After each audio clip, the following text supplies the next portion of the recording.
Hello student, আমি সন্দীপ আচারিয়া। আজকে আমার আলোচ্য বিষয় হচ্ছে তোমাদের second semester north Bengal university যাদের মাইনর বাংলা আছে তাদের আমি আজকে 2 মার্কসের অর্থাৎ 2 নম্বরের পুরো আমি 100% সাজেশন দেব এবং এই সাজেশন আমার প্রশ্ন উত্তর সহ হবে, অর্থাৎ প্রশ্ন করব তার সঙ্গে সঙ্গে উত্তরও করবো, কারণ সময় এখন খুব কম। এখন বিস্তারিত আর আমি আলোচনা না করে আমি তোমাদের সাজেশনে যাচ্ছি। তো প্রথম সাজেশন কিসের থেকে থাকছে? রসমের রসিকতা, প্রভাত কুমার মুখোপাধ্যায় রসমের রসিকতার থেকে 2 মার্কসে তোমাদের কি কি আসবে। তা প্রথম প্রশ্ন হচ্ছে আমার, রসময় রসিকতা গল্পটি কত সালে কোন পত্রিকায় প্রকাশিত হয়? উত্তরটা বলে দিচ্ছি। 1316 বঙ্গাব্দে প্রবাসী পত্রিকায় প্রকাশিত হয়। আমার দ্বিতীয় প্রশ্ন হলো, গল্পটি কোন গল্প গ্রন্থের অন্তর্গত? গল্পটি হলো গল্পাঞ্জলি, অর্থাৎ 1913 সালে গল্প গ্রন্থের অন্তর্গত। আর তৃতীয় প্রশ্ন হলো, এই গল্পটি কোন ধরনের গল্প?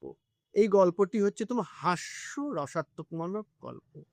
নেক্সট কোশ্চেন, রসময় রসিকতা গল্পটিতে কয়টি পরিচ্ছেদ রয়েছে? মোট 8টি পরিচ্ছেদ রয়েছে। উত্তর হলো 8টি পরিচ্ছেদ।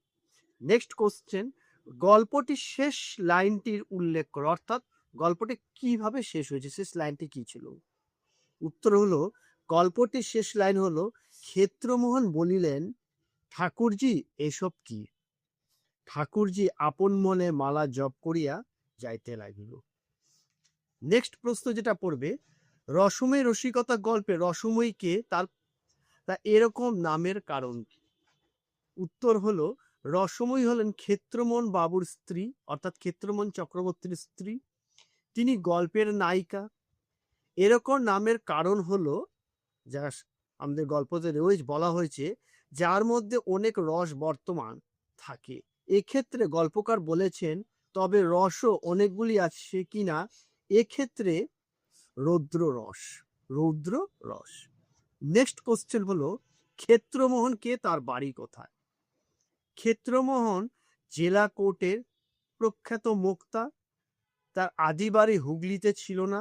পয়সা উপার্জনের জন্য হুগলিতে বাড়ি করে বসবাস শুরু করেন। নেক্সট প্রশ্ন, রসময়ের পিত্রালয় কোথায়, তার কয়টি সন্তান?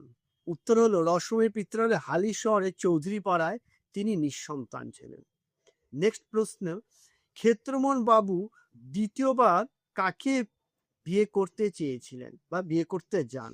উত্তর হলো, চুঁচুড়া হরিশ চ্যাটার্জি, যিনি জজ আদালতের কাজ করেন, তার 13 বছরের মেয়েকে তিনি বিয়ে করতে চান, ক্ষেত্রমোহন বাবুর দ্বিতীয় বিয়ে করতে যান।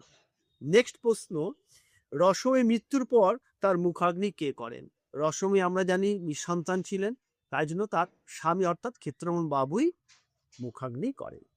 রসময় মৃত্যুর কতদিন পর, মানে নেক্সট প্রশ্ন, রসময় মৃত্যুর কতদিন পর ক্ষেত্রমোহন বাবু কাকে বিয়ে করার জন্য মন স্থির করেন?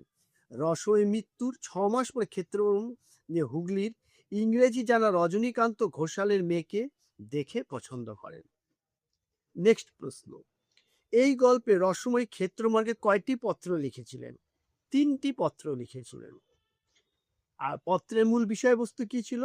চিঠির মূল বক্তব্য ছিল, রসময় মরে গিয়েও বেঁচে আছে, তাই ক্ষেত্রমোহন যাতে কোনোভাবে বিবাহ না করে, আর যদি করে তাহলে ক্ষেত্রমোহনের কপালে অনেক দুর্গতি আছে। নেক্সট প্রশ্ন, ক্ষেত্রমোহনের শালিকার নাম কি? তিনি কোথায় থাকতেন? উত্তর হলো, ক্ষেত্রমোহন শালিকা বিধবা বিনোদিনী, তিনি তার বাপের বাড়ি হালি শহরেই থাকতেন। আমার লাস্ট প্রশ্ন, গল্পে উল্লেখিত ক্ষেত্রমোহন বাবুর বয়স কত এবং তাদের দাম্পত্য জীবনে কত বছরে? গল্পে ক্ষেত্রমোহন বাবুর বয়স হচ্ছে 40 বছর, তাদের দাম্পত্য জীবন হচ্ছে 18 বছর এবং তার স্ত্রী রসমীর বয়স ছিল 30 বছর। বাস, এই কয়েকটি প্রশ্ন খুব ভালো করে তৈরি করো 2 নম্বরের জন্য। এর আগে আমি রসমের রসিকতার থেকে তোমাদের 6 নম্বরে বলে দিয়েছি, 3 আর 12 বলে দিয়েছি, আজকে 2 নম্বরে বললাম। এখন তোমরা পরীক্ষা খুব সামনে, যেগুলো আমি সাজেশন দিয়েছি 6, 3, 12, 2 নম্বর, সেগুলো খুব ভালো করে প্রস্তুত করো, তাহলে তোমাদের আর পরীক্ষা নিয়ে কোনো ভীত ভাব থাকবে না। শেষে একটা কথাই বলতে হয়, চ্যানেলটিকে যদি এখনো সাবস্ক্রাইব না করো অবশ্যই সাবস্ক্রাইব করবে। কারণ পরীক্ষার আগের দিন পর্যন্ত কিন্তু আমার নতুন, নতুন আপডেট প্রশ্ন উত্তর সহ আসতে থাকবে। এইজন্য যদি এখনো সাবস্ক্রাইব না করো অবশ্যই সাবস্ক্রাইব করবে। নেক্সট ভিডিওর জন্য অপেক্ষা।